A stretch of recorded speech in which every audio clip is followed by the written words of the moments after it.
Significance of straits and isthmus. So first strait அப்படிங்கிறது வந்து பார்த்தீங்கன்னா ரெண்டு பெரிய வாட்டர் பாடியை கனெக்ட் பண்ணக்கூடிய ஒரு ஸ்மால் வாட்டர் பாடி தான் ஸ்ட்ரெயிட். இஸ்துமஸ் அப்படிங்கிறது ரெண்டு பெரிய லேண்ட்மாஸை கனெக்ட் பண்ணக்கூடிய ஒரு சின்ன லேண்ட்மாஸ் தான் வந்து இஸ்துமஸ்.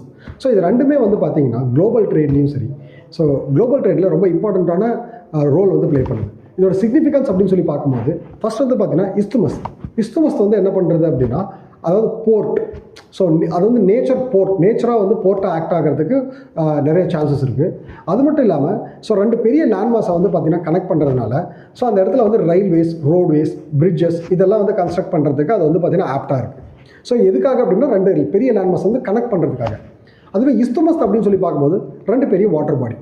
ஸோ ரெண்டு பெரிய வாட்டர் பாடி கனெக்ட் பண்ணக்கூடிய ஒரு சின்ன வாட்டர் பாடி. ஸோ இது வந்து வேர்ல்ட்லேயே நிறைய ஸ்ட்ரெயிட்ஸ் வந்து பார்த்திங்கன்னா சோக் பாயிண்ட்டாக வந்து பார்த்திங்கன்னா ஆக்ட் ஆகுது. ஸோ இது வந்து குளோபல் ட்ரேடுக்கே வந்து பார்த்திங்க அப்படின்னா சிக்னிஃபிகண்ட்டாக இருக்குது.